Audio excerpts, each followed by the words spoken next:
Welcome, everybody, to the onpoli podcast. I'm Steve Paikin. And I'm John Michael McGrath. Today on the pod, the House is back, in session, but the seating plan is different, and almost nobody is happy about it. The provincial government announces new measures for red tape reduction and confirms that we are 2 weeks away from a fall economic statement.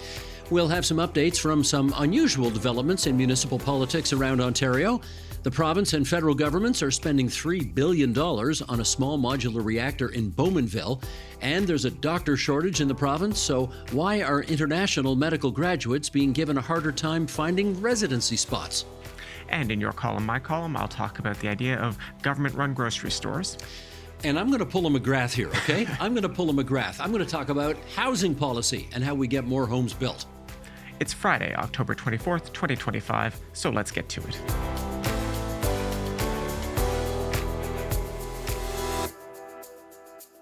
Partner, a little World Series sugar there, shall we? Yes, a indeed. little World Series sugar, and you are all set for tomorrow night's game. We're taping this on Thursday, so you're all set for tomorrow night's game one of the World Series? Yes, I'm fully decked out in all the Jays gear I own. Yeah. Now, I'm trying to remember here, because I sometimes forget how old you are. The last time the Jays were in the World Series was 32 years ago. Yes. Were you alive then? Yes, I would have been, 12 or 13, depending. Oh, okay. And I do remember it. I remember, particularly the second World Series, watching Joe Carter hit that home run. I think I was at somebody's house watching. I think I literally fell to my knees when that happened. I'm going to share a little beautiful piece of World Series trivia with you, okay? Joe Carter was the last guy for the Blue Jays to touch the baseball in both the 92 and 93 World Series. He was on first base for the Blue Jays when Mike Timlin threw it right to him to get the last out against the Braves in 1992. And then, of course, he hit the home run, the three-run homer in 1993 to win the walk-off World Series win in 93. So he's the last guy to touch the ball both World Series in a row. I think that's a sweet little piece of trivia. That is a neat little fact. I do like that. Yes. Now, you are not wearing baseball gear. I'm not, although I'm not going to show you my underwear because I am wearing baseball gear. You just can't see it. Family safe. But yes, indeed. No, I actually am going to hearken back to the days, because we may have some younger people watching us who are unaware of the fact that once upon a time in the province of Ontario, the Liberal Party of Ontario was a political machine. Yes. And they actually were, they won elections. Yes. Unlike the last three elections in a row where they have come third. The last three elections in a row, that is unprecedented. Has never happened before in Ontario history. So I wore this shirt today because on this date, the 23rd of October, 22 years ago, and I will stand now so you can see who's on my chest, Dalton McGuinty. Yes. Dalton McGuinty. Dalton James Patrick McGuinty Jr. was sworn in as our 24th premier on this date 22 years ago. And he eventually became the most successful Liberal Premier of Ontario in 129 years. He won 3 straight elections, 2 majorities, and then a third where he was 1 seat short of a majority. You have to go back to Oliver Mowat in the 19th century to find a premier who was as successful as Dalton McGuinty in winning elections for the Liberal Party of Ontario. And I wanted to also add, he's got a new book out, and it is called Be a Good One, which, if you get the book, you will understand the meaning of that title, but it basically is a reference to a line said by a philosopher once upon a time, which says, whatever you decide to be in life, be a good one. Words to lead by. And Mr. McGuinty got a bunch of copies printed, and I believe is sending them to politicians all over the country, because this is a book of, essentially, quotes. There are all sorts of quotes in here that are designed to give people in public life inspiration for doing a good job. And you will not be surprised to know that I am actually going to read a very short quote here on page 27 from John Turner, about whom I wrote a book a couple of years ago, former Prime Minister of Canada, who wrote, "We need a new revival of participation in our public process. People who are willing to sacrifice something, family, time, money, opportunities, privacy, for the public life of our country. We can't always leave it to someone else." And this was a theme John Turner came back to all the time in our country's history, which is democracy doesn't happen by accident. You've got to participate. And Dalton McGuinty's dad, funnily enough, Dalton McGuinty Sr., was, I think, the Riding Association president for John Turner when he was a member of Parliament. So it all comes together, as you can see. Anyway, that's all why I'm wearing Dalton McGuinty's shirt today. I've also got McGuinty on today because, you know, over the last several weeks, we've been rolling out this program called the Premier Files, which has been Friday nights, 8 o'clock on TVO. David Peterson, Bob Ray, Mike Harris, Ernie Eves, etc. It is Friday night, 8 p.m., Dalton McGuinty's turn. So he will be, my one-on-one interview with Dalton McGuinty about his years in public life will be on Friday night, 8 p.m., TVO. And there's a website as well, the Premier Files. Look it up. Do it. Go into the Google machine and look for the Premier Files because all the interviews will be archived there as well. Now, I got some business to do here, right, JMM? Yes, sir. Before we get into our episode, we wanted to let our audience know that we are back on the broadcast airwaves with TVO. We've been waiting in the wings while the rundown with Jay and Jagannathan got off the ground, so now we are back on the tube, which we are delighted about. Yes, for the next 3 weeks, onpoli will be airing on TVO on Thursday nights, while our podcast and YouTube versions will be going out early Friday mornings, like usual. After those 3 weeks, we will back to our regular broadcast schedule, airing Friday nights, and of course, with the podcast and YouTube staying on Fridays. We do love Friday nights. And with that, everybody, off to issue one. After a break of 137 days, MPPs returned to Queen's Park this week. As promised, the government introduced a major new so-called red tape reduction bill with lots of nerdy, in-the-weeds details. And I can think of nobody better suited to explain all of those deep, dark weeds than John Michael McGrath. Take it away, my friend. Right. So not to disappoint, but there are 11 chapters or schedules, rather, in this bill. So we're not going to go into each and every one. But I'm so disappointed. I know. But this is Bill 56, the Building a More Competitive Economy Act. And it's the kind of legislation that governments introduce once or twice a year pretty regularly. I certainly remember similar bills under the Liberal government. It's not exactly like the budget or the fall economic statement. This is not like a must-pass piece of legislation. It's not a confidence measure. But it's the kind of thing they do where they it's a bit of a Christmas tree. They hang bits and pieces all over it. It touches all sorts of different areas, but broadly themed of reducing red tape and regulatory burdens. In which case, tell us all about the bulbs and the tinsel we can look forward to hearing about in Bill 56. Right. So I think you could compare it to chores, right? Doing the dishes, putting away the laundry, that kind of thing. Sounds like fun. Yeah, exactly. Some of this is literally just amending other laws that were affected, for example, when the government repealed Ontario's Endangered Species Act and replaced it with a new, different law. But, there are big priorities in the bill as well. They want to streamline provincial approvals for major mining and water and forestry permits. So just to give an example about what this means for like a municipality that is looking to expand their water supply, right? If you want to build new homes, for example, you need to have access to water to do that. And when a municipality needs to drill a new well, that requires a provincial permit. So the government is proposing to take some measures that would make that easier. They also want to streamline the rules around forestry management plans. These are documents that the companies that do log crown lands in Ontario, the vast majority of forests are on crown lands in Ontario, they have to provide forestry management plans, and it basically just is like, this is how we are going to cut down these trees. The government wants to allow the plans to potentially cover multiple forests at once so that a private company doesn't have to file multiple plan after plan after plan.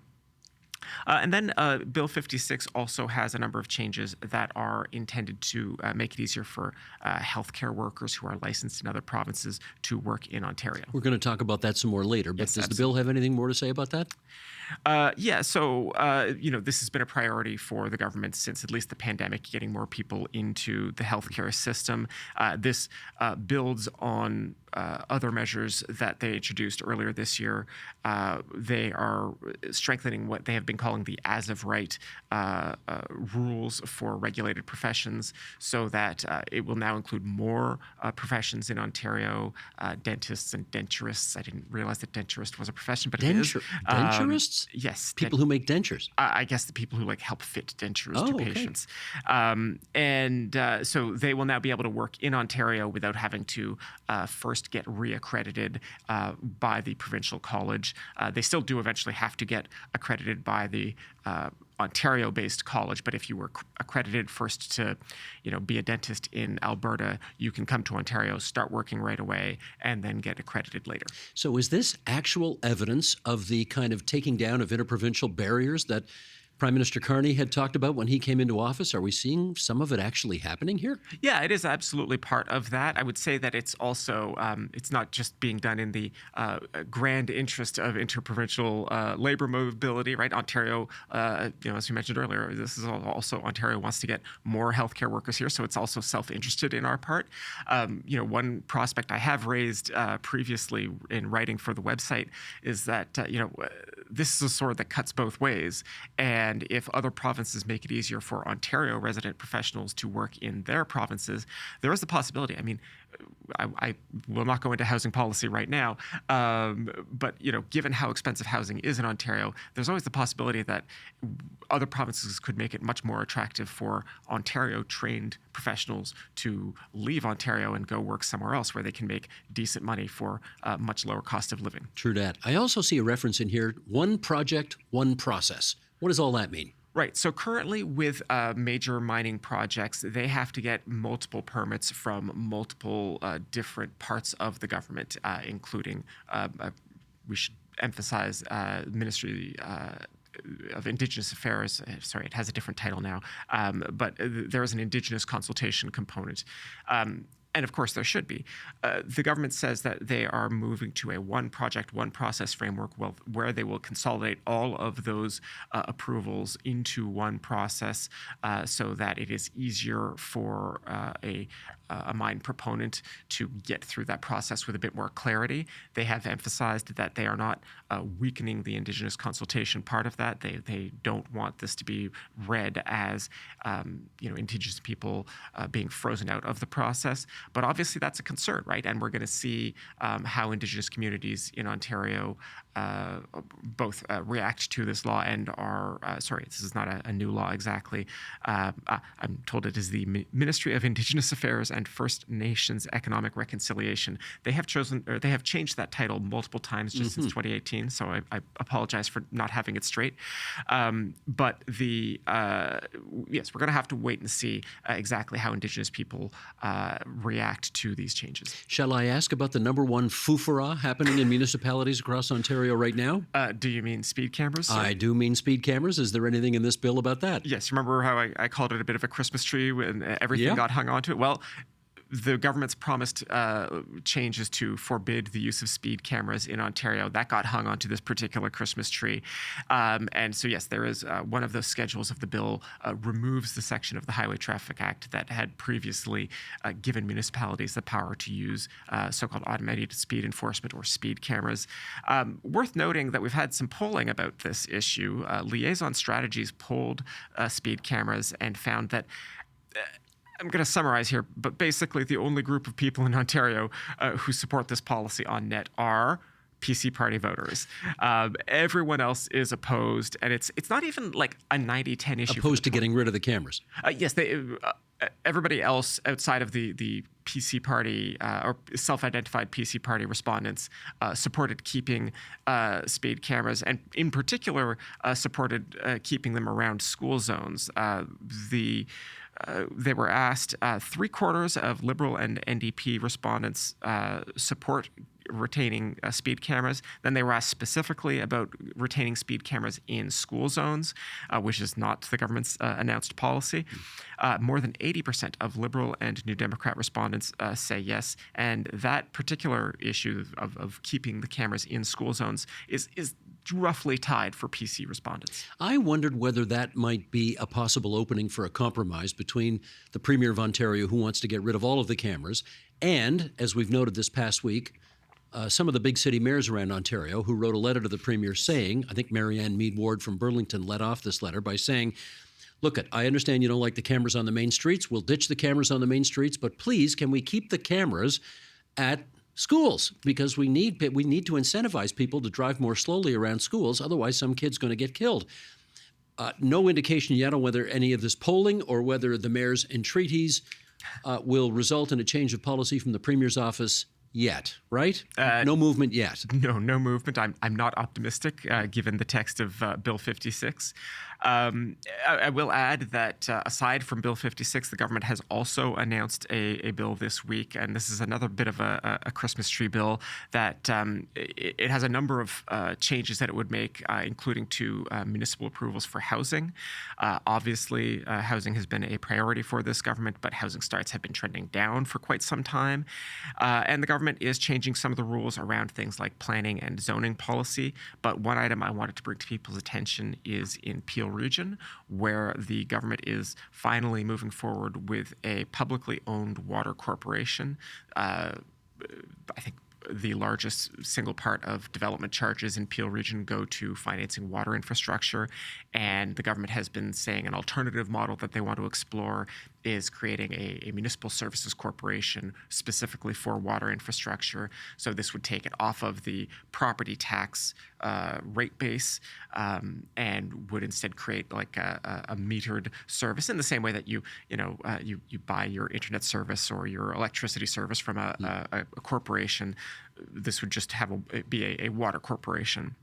It would be publicly owned. The shareholders would be the municipalities of Mississauga, Brampton, and Peel. We don't know too much more else about it, except that the government says that they want like a professionally led board of directors to oversee this corporation, but it would no longer be municipally run in the direct way that the TTC has to answer to the mayor and council, for example. So we'll keep an eye on that as it goes forward. I want to ask you about one more thing now that the MPPs have come back. And I'm not going to pretend that this is the biggest issue happening in the province of Ontario today, but it is a bit of an issue for the folks who work down at the Legislative Assembly of Ontario. And that is, we know that there are traditions as to who sits where, yes. Right? The government always sits on the right-hand side of the speaker, opposition always on the left-hand side of the speaker, unless there is such a big government caucus that you get a bit of overflow, and then the overflow MPPs from the government side can sit on the left-hand side. Anyway, the MPPs have had their seats in the same place for many years. Yes. And this past week, there was a move to change that. They've moved to change the seating plan in the legislature for some of the MPPs there. And I gather it landed with a thud. What's happening? Right. So the independent MPPs, which in this context includes the two Green MPPs, Mike Schreiner and Ashland Clancy, they have been moved from Mike Schreiner had a seat in the front row as a party leader. Benches, as a party leader.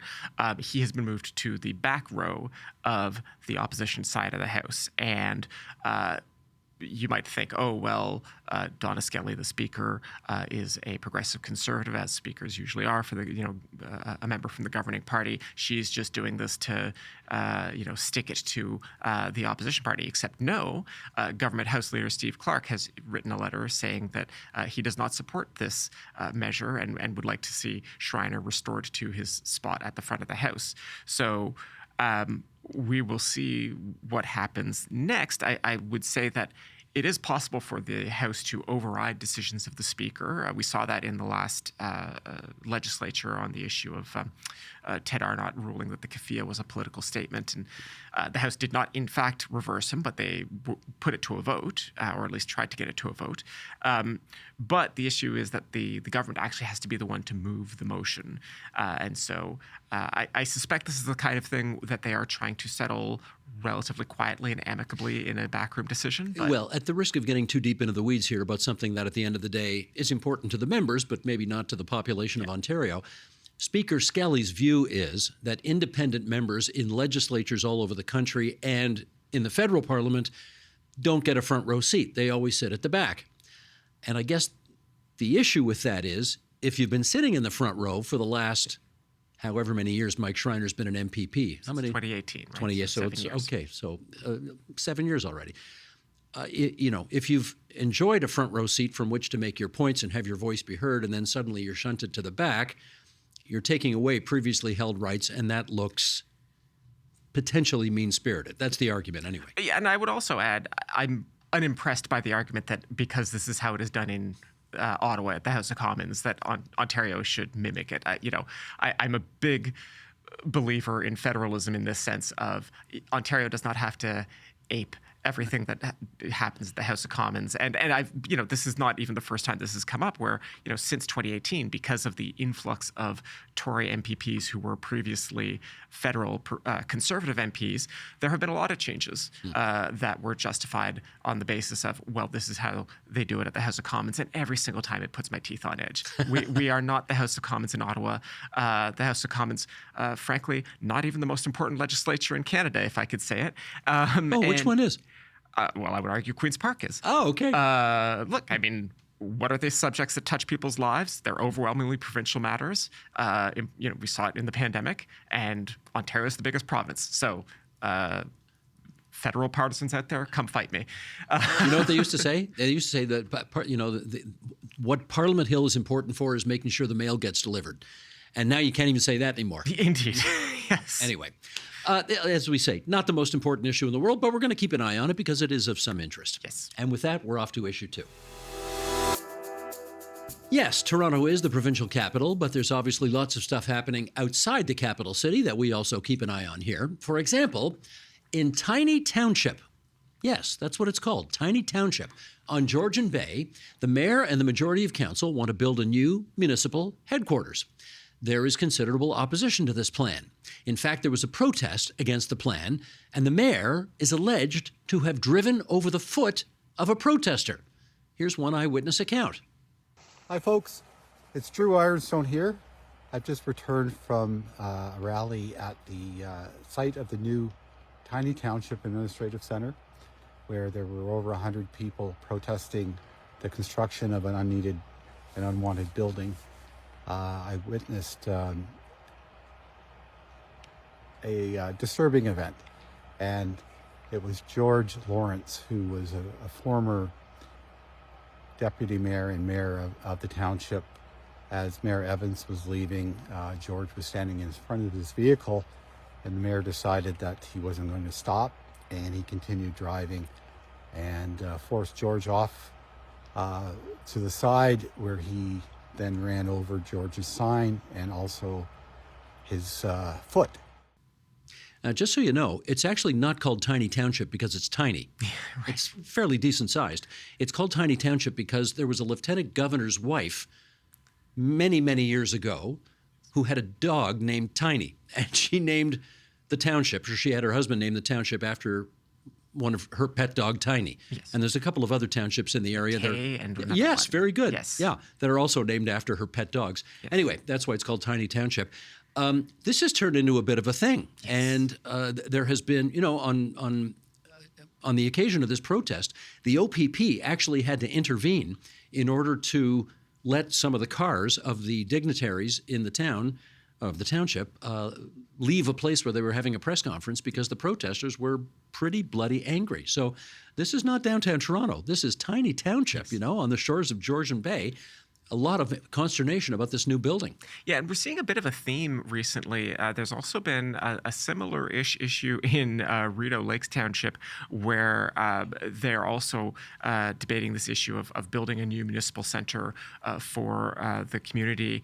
And, the issue with all of these construction projects is, they are going to end up on a property tax bill, and some people argue that the buildings are unnecessary and that, they're just, the protesters would say like they're just ego projects for the mayor and council, right? To be fair to the other side, though, I mean, in a lot of communities, right, the existing municipal buildings can be quite old. They can be, insufficient for the needs of a modern municipality. So that's both sides of the issues. And as I say, in Rideau Lake Township, things seem to have really escalated in the council meetings there. There was somebody made a joke about Old Spice that I'm still not entirely clear on based on the reporting from CBC. It was made about I guess it was made at the expense of one of the councillors who has an allergy to strong scents. And the result of a vote about an integrity commissioner report was that the mayor had his pay docked for 180 days, which was not the recommendation of the integrity commissioner. So it seems like a majority of council in that case case was kind of sticking it to the mayor. It looks like it was in part retaliation for this separate issue. According to the reporting from the CBC, there have been 18 integrity commissioner complaints in the township this year alone. Business at the council has ground to a halt. When we have seen these kinds of deadlocks happen on councils before, one of the possibilities is for the Minister of Municipal Affairs, in this case Rob Flack, to actually step in and dissolve the council and force a new election. Now, the question is whether you would do that when we are, at this point, I guess we're coming up on less than a year away from the next municipal election anyway. So the government might actually be reticent to force the voters of these, small towns to 2 elections within a year. Although, having said that, I noticed the education minister is not reticent about passing a new bill designed to get one person off a school board who Yes. won't pay back money that the school board says he needs to pay back. Yes, we hadn't even mentioned that, but yes, Minister of Education Paul Calandra introduced a bill to vacate the seat of a single school board trustee. This goes back to, I'm sure we talked about this on the podcast, the trip to Italy that found... to purchase tens of thousands of dollars worth of sculptures for the board offices in...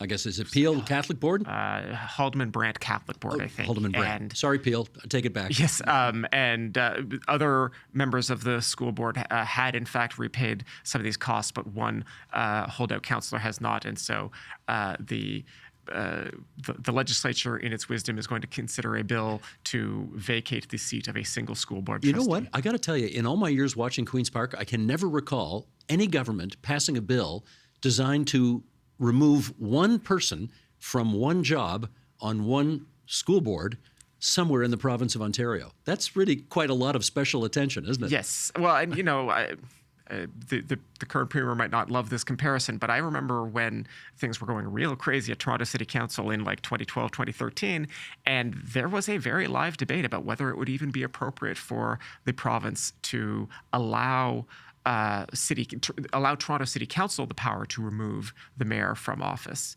And so much debate, is this proper? He did win an election after all. The mayor, et cetera, of course, et cetera. the current premier's brother. Yes, and we are now many, many years removed from that debate. But apparently, when the province wants to, it can absolutely intervene forcefully in local affairs. It sure can. Let's do one more thing here in terms of news outside the capital city, because earlier today in Bowmanville, which is about an hour and change east of Toronto, they spent $3 billion in Bowmanville earlier today. The feds are going to put in $2 billion. The province of Ontario is going to put in $1 billion. And this is all about building small modular nuclear reactors at Darlington. And both the Prime Minister and the Premier were there to make the announcement, and it's a pretty big deal. Yeah, so the Prime Minister had previously signaled that he regarded the Darlington SMRs as a national priority, the kind of project that you would use the powers in Bill C5 for, Bill C5 being roughly analogous to Ontario's Bill 5 that gives the government very broad powers to clear the way for major projects. As I mentioned on a previous podcast, though, it was always curious to me what that would actually mean, because the Darlington SMRs, they have all of their federal, at least all of the most important federal permissions. So it wasn't like there was a lot of red tape you could clear out for them that they haven't already cleared. So instead of red tape, they're bringing money, which is also nice. I think the province would not mind money. They'll never say no to money. But I think, one of the reasons we wanted to talk about this is because when the initial list of infrastructure projects that the feds were prepared to back came out, there was some question as to whether or not Ontario's nuclear program would be part of this, and whether it would be considered part of a nation-building exercise of infrastructure projects. Well, I guess the Premier having the Prime Minister over to his cottage and over to his home and over to, where was it, Perkins Restaurant in Etobicoke, I think that charm offensive has finally paid off, and it looks like Ontario is going to get a lot of money for its SMRs, which, of course, it wants to market all over the world. So there we go. Now, we are recording this very shortly after the announcement was made, so I don't have the details on, but one of the questions I'll be looking at is whether these are grants or loans. The way we build power plants conventionally is, Ontario Power Generation in this case takes out a bunch of debt, and that debt is then paid off by electricity prices over many decades. So we do know that at least the provincial portion of what was announced today is coming from the Building Ontario Fund, which is a provincial analog to like an infrastructure bank. I assume that money will then be paid back, but it could still functionally lower the electricity rates that people might pay in the future because government money is cheaper than going to private debt markets. We shall see. One other item that I want to add very quickly, the Prime Minister was asked if he would consider the Premier's beloved Highway 401 tunnel as a potential national project, and the Prime Minister did not commit to that. Did not commit to it, but didn't rule it out either. Yeah, I would say he very politely tried to move on from the issue. As we will right now as well. We're moving on to issue 3. There is, of course, a doctor shortage in the province of Ontario, and you'd think we'd want all hands on deck, no matter where those hands might come from. Now the province has made some changes as to who can get a residency spot. Can't be a doc unless you become a resident. Okay, take us through the changes. What's going on? Right. So in Ontario, there are a limited number of residency spots for med school graduates. These graduates need to be matched to a spot, and from there they get on-the-job training to eventually become, a full doctor. If you've had friends who go through medical school, that question of where they land their residency is a big one because, in some cases, they might not be able to find a residency in the city that they live. So it's going to mean that they have to move somewhere, that kind of thing. So extremely stressful, and particularly because there are a finite number of spots and there are fewer spots than there are med school graduates, it is possible to simply not find a residency spot. So we have Canadian grads looking for spots. There are also international medical students, and the requirements for them just got a whole lot harder.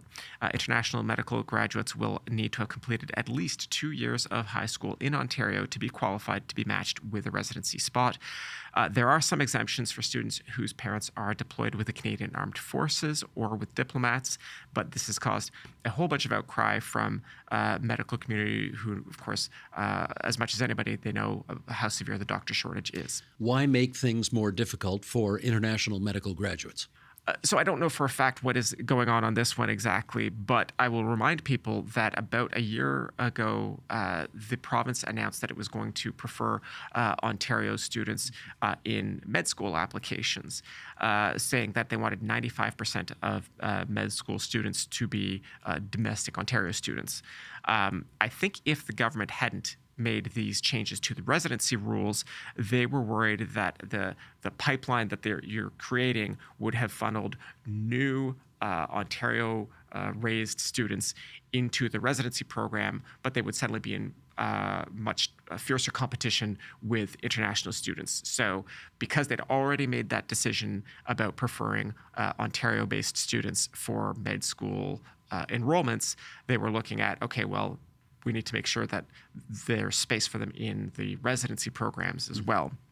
So, this is one of those cases where I think sometimes the causes of this year's problems are the solutions you adopted from last year. Yeah. So we keep following the bouncing ball on healthcare and hope to continue to make progress. I suspect it will continue to be newsworthy. It always is. Bet you're right about that. Anyway, on to your column, my column. Time now for this regular feature. We call it Your Column, My Column, in which JMM and I have a little chat about the columns that we wrote for TVO.org over the past week. Get us started, sir.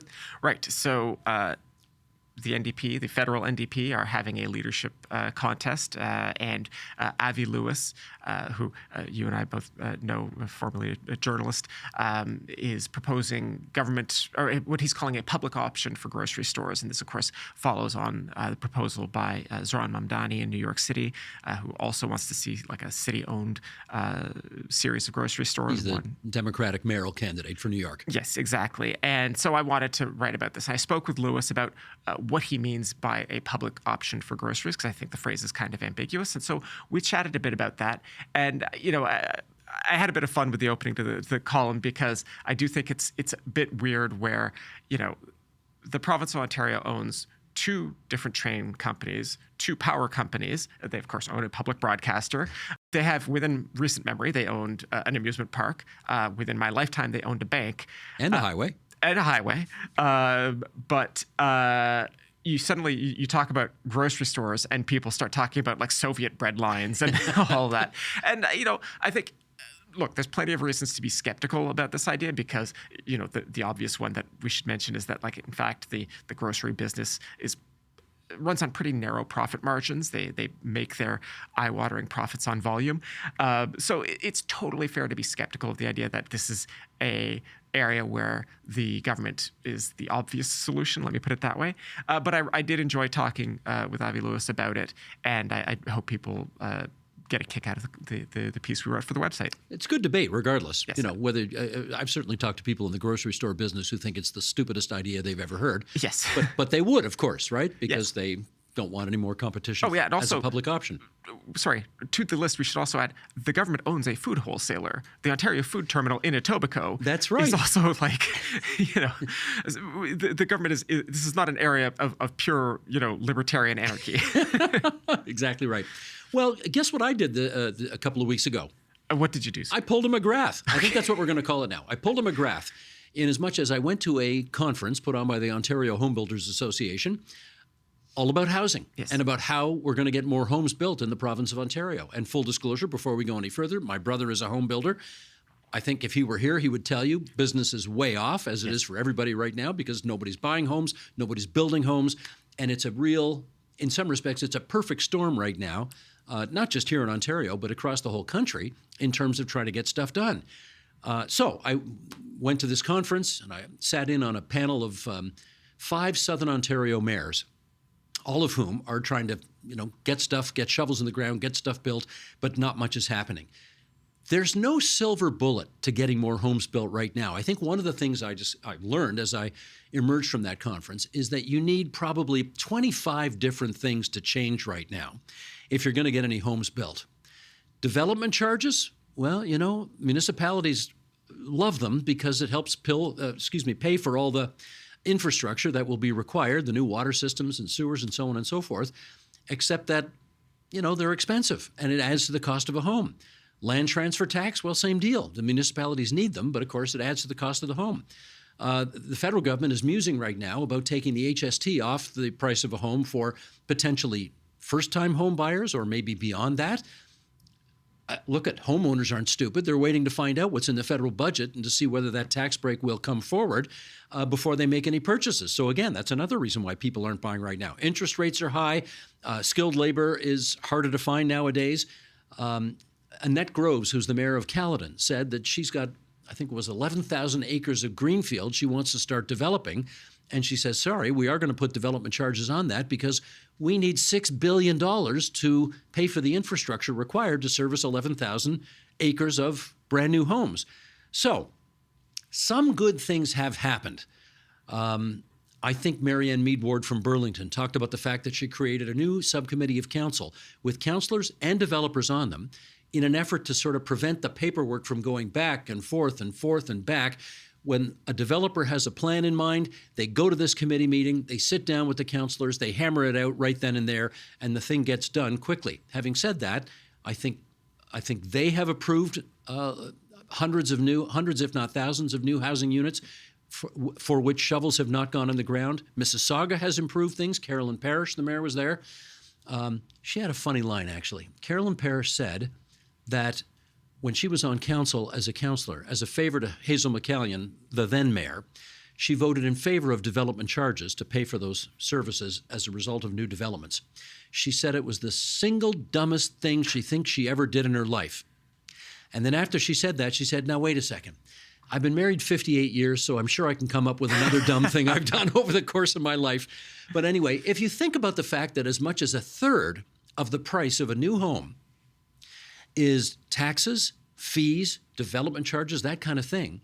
Even if you are trying to buy, and I don't know if you can in Toronto anymore, but if you're trying to buy $1 million home, that's $300,000 on the price of that home. That is taxes, fees, and development charges. And it just puts it beyond the reach of far too many people. So anyway, a fascinating conference, and I hope some good policy and some good ideas will emerge to cut down on the bureaucracy at City Hall, to encourage developers to get shovels in the ground, and to get stuff built. Yeah, as you say, I mean, there's no silver bullet in housing policy. What there are a series of dials, right? If you can, maybe we can't eliminate development charges, but if we could turn the dial down, that would help. Which they have. Some municipalities have cut them in half. Some have, right? And okay, maybe you can't, approve a 40-story condo tower on the same day that the developer files his permits. But like, okay, if it could take 90 days instead of 3 years. Yes, yes. Right? Stuff like that. It's not going to, well, there are some other big bang things that I actually might talk about next week. Some big ideas. I'm not optimistic about them, but there's lots of small things we could do too that would help. Well, obviously, I talked to lots of people at this Home Builders Conference to write the column and to get better educated on the issue. And I did not know this, but developers will tell you that from the time they purchase a piece of land to build on until the time that home survey is built, that housing survey is built, or that condo is built, or whatever, 10 to 12 years. 10 to 12 years because of all of the issues we've been talking about here. If we have a housing crisis in this country and it takes a decade to build anything, holy smokes, we're not going to make any progress at all. Yeah, no, and this is why I've said this before on the podcast. The smart move for any government is like to just move as hard and as fast as you can in year one, because it just takes so long to turn the super tanker of the housing market. Yeah. Okay, so those are our columns for the week. We also love to answer your emails here on this program. So if you got a burning question or insightful comment, we always love hearing from you at this special email address, onpolitics@tvo.org, and JMM is going to read this week's submission. Right. We have an email from a former MPP, which is always nice. The former MPP of Ailsa Craig, a small community in southwestern Ontario that we, frankly, learned about and spoke about last week. The former MPP John Wilkinson writes, I was delighted, as the former MPP for Ailsa Craig, Perth Middlesex, 2003-07, to watch you and JMM discover this often overlooked but lovely community in the northwestern corner of Middlesex County. My wife Loretta and I had just returned from 2 weeks in Scotland and Northern Ireland. The rocky island of Ailsa Craig is indeed visible from both Scotland and Northern Ireland. Ailsa Craig holds a special place in my political heart. When I first ran unsuccessfully in '99, I had to learn how to go door to door and sell my political wares. It was decided it was best for me to cut my teeth as far away from hometown Stratford as possible. So I drove the near hour to Ailsa Craig, screwed up my courage, and by myself knocked on every door on William Street. Despite my initial fear, I fell in love with it, and the rest is history. And that, of course, is from John Wilkinson. How about that? Well, the Wilkinsons are a big political family in Ontario history. John Wilkinson was a cabinet minister in the Dalton McGuinty government. There he is again. And his brother Peter Wilkinson was Dalton McGuinty's chief of staff. So there we go. The Wilkinsons have made their contribution to public life in the province of Ontario. Next time I am in southwestern Ontario, I will try and find an excuse to find my way through Ailsa We've Craig. got to go to Ailsa Craig, and find out what the fuss is all about, besides the fact that it taught John Wilkinson how to knock on doors and deal with constituents. Yes. There we go. Okay, give the address one more time. Absolutely. If you'd like to ask about content on the show, or tell us about towns you've knocked doors in, please email us at onpolitics@tvo.org. And that is the On Poly podcast for this Friday, October 24th, 2025. You can follow our show on Apple Podcasts so that you get notified each time a new episode is available. And you can see the video version of the podcast on the TVO Today YouTube channel. Any feedback you have, we're always happy to hear it, good, bad, or indifferent. Write us an email at onpolitics@tvo.org. Please include your first and last name, as John Wilkinson did, and where you're located. This week's episode was produced by Matthew O'Mara, editing by Colin Kish. Production support from Jonathan Hallowell and TVO's Digital Media Services team. Laurie Few is the executive producer of Digital. John Ferry is the vice president, programming and content. Want to thank our studio crew, as always, Tina over here, David over there, for making the place look so nice and helping set up so that we can bring you this delightful podcast week after week after week here on the 5th floor of 2180 Yonge Street in Midtown Toronto. And until next Thursday. and or Friday. And or Friday. Bye-bye. Bye-bye.